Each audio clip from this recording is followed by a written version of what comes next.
A very warm welcome to you all. Gyan Sudha channel में आप सभी का स्वागत है।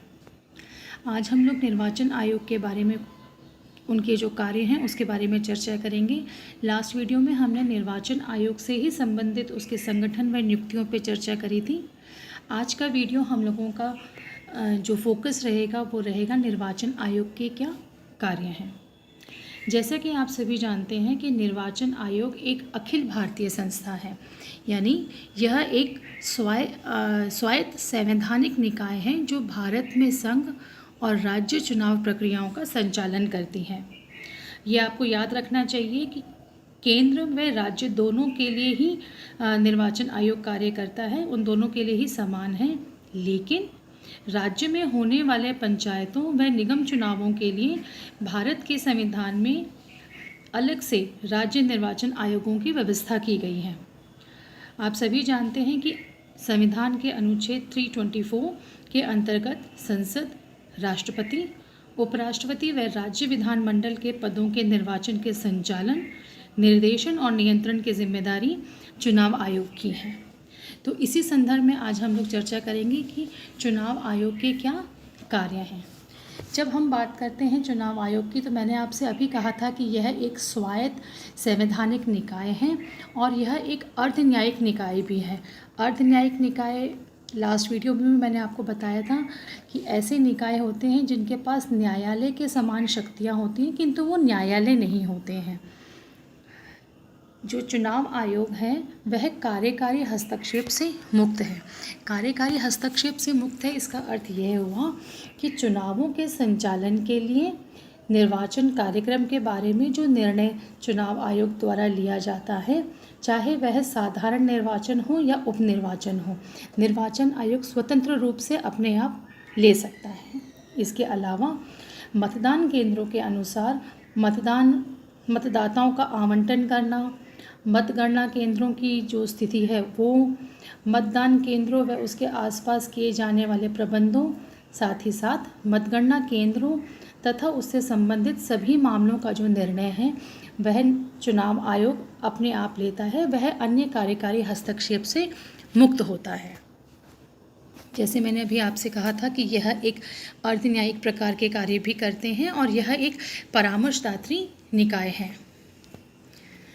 परामर्शदात्री निकाय ये है कि इनके द्वारा जो परामर्श या जो सुझाव संघ सरकार को दिए जाते हैं उसको मानने के लिए संघ सरकार बाध्य नहीं है।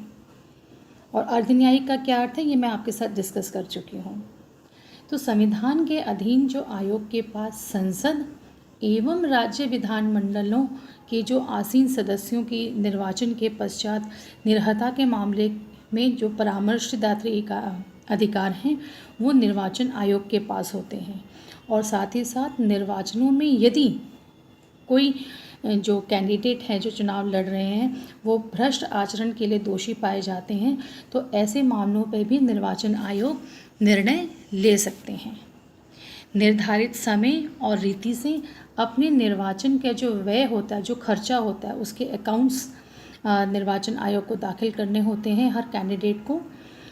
यदि ऐसा करने में वह असफल हो जाते हैं तो उसकी जो निर्हता है उसको का अधिकार निर्वाचन आयोग के पास होता है, मीन्स उसके सस्पेंशन का अधिकार निर्वाचन आयोग के पास होता है।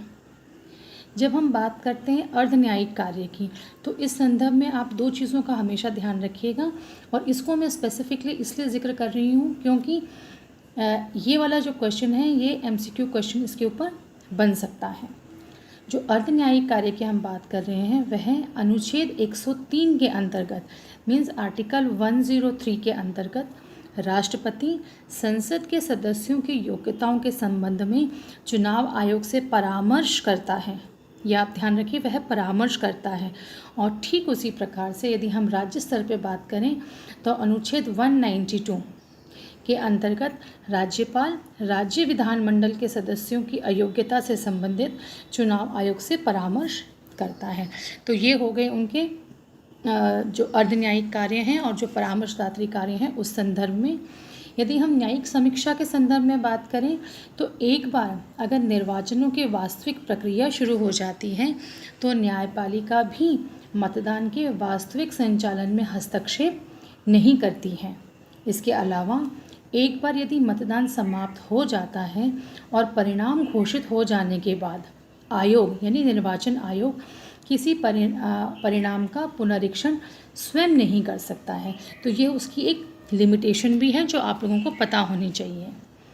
संक्षेप में यदि हम बात करें कि निर्वाचन आयोग के कार्यों को हम किस प्रकार से जान सकते हैं, तो ये आप लोग याद रखिएगा, जैसे मैंने अभी कहा था कि केंद्र और राज्य स्तर पर यानी राज्य विधानमंडल और केंद्र स्तर पे हम बात करते हैं लोकसभा, राज्यसभा, लोकसभा, राज्यसभा, राष्ट्रपति और उपराष्ट्रपति के चुनाव। इसके अलावा जो राज्य विधानमंडल यानी जो स्टेट लेजिस्लेचर्स हैं उनके चुनाव की जो संपूर्ण प्रक्रिया का अधीक्षण, निर्देशन और नियंत्रण जो चुनाव आयोग है वो करता है। और जो राज्यों में होने वाले पंचायत व निगमों के चुनाव के लिए संविधान में अलग से राज्य निर्वाचन आयोगों का प्रावधान किया गया है। इसके अलावा सबसे महत्वपूर्ण आप लोग ध्यान रखिए कि आम चुनाव और जो उपचुनाव होते हैं, इलेक्शंस एंड बाई इलेक्शंस की हम लोग बात कर रहे हैं, करवाने के लिए समय समय पर चुनाव कार्यक्रमों को तय करना निर्वाचन आयोग का कार्य है। इसके अलावा वह वोटर लिस्ट तैयार करता है और साथ ही साथ मतदाता पहचान पत्र जारी करता है, जिसको आप लोग इंग्लिश में एपिक भी बोलते हैं। और एपिक का फुल फॉर्म होता है इलेक्ट्रल फोटो आइडेंटिटी कार्ड। ये आप लोग ध्यान रखिएगा कि इसका फुल फॉर्म क्या होता है। एमसीक्यू क्वेश्चंस पे बन सकता है कि what is the full form of EPIC, short में हम इसको एपिक बोल देते हैं। तो इसका फुल फॉर्म क्या है ये आपको याद होना चाहिए, क्योंकि इससे मिलते जुलते ऑप्शंस कोई भी हो सकते हैं। जब हम बात करते हैं मतदान और मतगणना केंद्रों के लिए, तो उनके लिए किसी स्थान को निर्धारित करना, मतदाताओं के लिए मतदान केंद्र को तय करना, मतदान एवं मतदान गणना के केंद्रों के से संबंधित जितनी भी प्रकार की आवश्यक ज़रूरतें होती हैं, जो व्यवस्थाएं होती हैं या उससे संबंधित जो भी कार्यों का प्रबंधन करना होता है वह चुनाव आयोग करता है। इसके अलावा जो राजनीतिक दलों को मान्यता प्रदान करने की जब बात आती है तो वह इलेक्शन कमीशन के द्वारा किया जाता है और उनको चुनाव चिन्ह भी दिया जाता है। तो दो चीज़ें याद रखिए, राजनीतिक दलों को मान्यता प्रदान करना और जो चुनाव चिन्ह का जो दिया जाता है, आवंटित किया जाता है, वह निर्वाचन आयोग करता है। इसके अलावा आदर्श आचार संहिता यानी कोड ऑफ कंडक्ट की जब हम बात करते हैं, तो जब राजनीतिक दलों और उम्मीदवारों के लिए कोड ऑफ कंडक्ट निर्वाचन आयोग तैयार करता है और यह सुनिश्चित करता है कि कोई भी अपनी शक्तियों का दुरुपयोग ना करे। सभी राजनीतिक दलों के लिए जो भी उम्मीदवार होते हैं, चुनाव अभियान में जो भी खर्चे होते हैं उसकी सीमा तय की जाती है चुनाव आयोग के द्वारा, उसकी निगरानी की जाती है और उस चुनाव का जो भी व्यय का लेखा जोखा होता है वो हर उम्मीदवार चुनाव आयोग में प्रस्तुत भी करता है। ऐसे ना करने पर उनके खिलाफ कार्रवाई की जाती है। एक चीज़ और आपको मैं बता दूं कि चुनाव क्षेत्रों के परिसीमन या सीमांकन में जो परिसीमन आयोग होता है उसको सहायता निर्वाचन आयोग प्रदान करता है। ये ध्यान रखिएगा, इसके ऊपर क्वेश्चन बन सकता है। तो डीलिमिटेशन कमीशन जिसे हम बोलते हैं, यानी हिंदी में परिसीमन आयोग, जो कि चुनाव क्षेत्रों के परिसीमन से रिलेटेड काम करता है, उसमें निर्वाचन आयोग उनकी सहायता करता है। इसके अलावा निर्वाचन आयोग मान्यता प्राप्त मीन्स वो पॉलिटिकल पार्टीज़ जो पहले से ही रिकॉग्नाइज्ड हैं, उनमें यदि विभाजन होता है या विलय से संबंधित कोई भी विवाद होता है तो वो निर्वाचन आयोग निपटाता है, वो उसको देखता है। तो इट कैन बी कोई एक पर्टिकुलर पार्टी है जो रिकॉग्नाइज्ड है और उसका विभाजन हो रहा है, उससे संबंधित यदि कोई विवाद है तो भी निर्वाचन आयोग देखेगा। इसके अलावा यदि दो पार्टीज़ मर्ज हो रही हैं और उससे संबंधित कोई विवाद है या कोई इशू है तो वो भी निर्वाचन आयोग द्वारा ही सॉल्व किया जाएगा।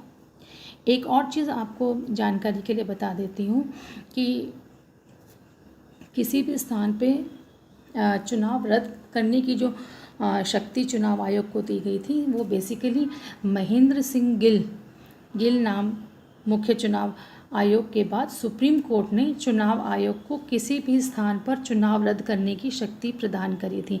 डेफिनेटली उसके लिए उनके पास एक रीज़नेबल रीजंस होने चाहिए, एक लॉजिक होना चाहिए। इट्स नॉट कि वो कहीं पे भी कर दें, लेकिन हाँ, यदि कुछ अनियमितताएं पाई जाती हैं या फिर जो कैंडिडेट्स हैं वो सही ढंग से काम नहीं कर रहे या because of some other reasons, justified reasons, तो चुनाव आयोग के पास ये शक्ति होती है कि वह उस स्थान पे जो चुनाव हो रहे हैं उसको रद्द कर सकें।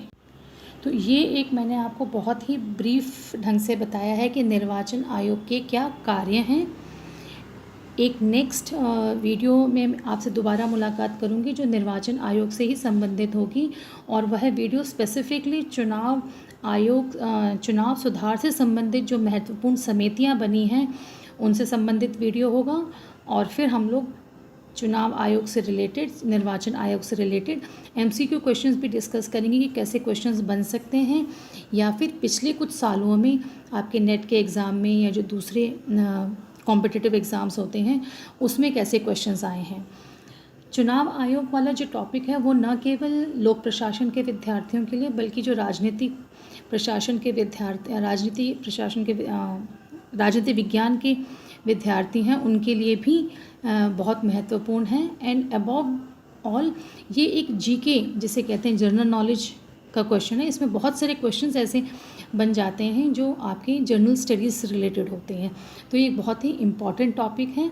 नेक्स्ट वीडियो में आपसे मुलाकात करेंगे कि चुनाव से संबंधित जो महत्वपूर्ण समितियां बनी हैं कौन कौन सी हैं, कब उनका गठन किया गया, उन समितियों के द्वारा क्या महत्वपूर्ण सिफारिशें की गई, और बाद में हम इससे संबंधित क्वेश्चंस भी डिस्कस करेंगे।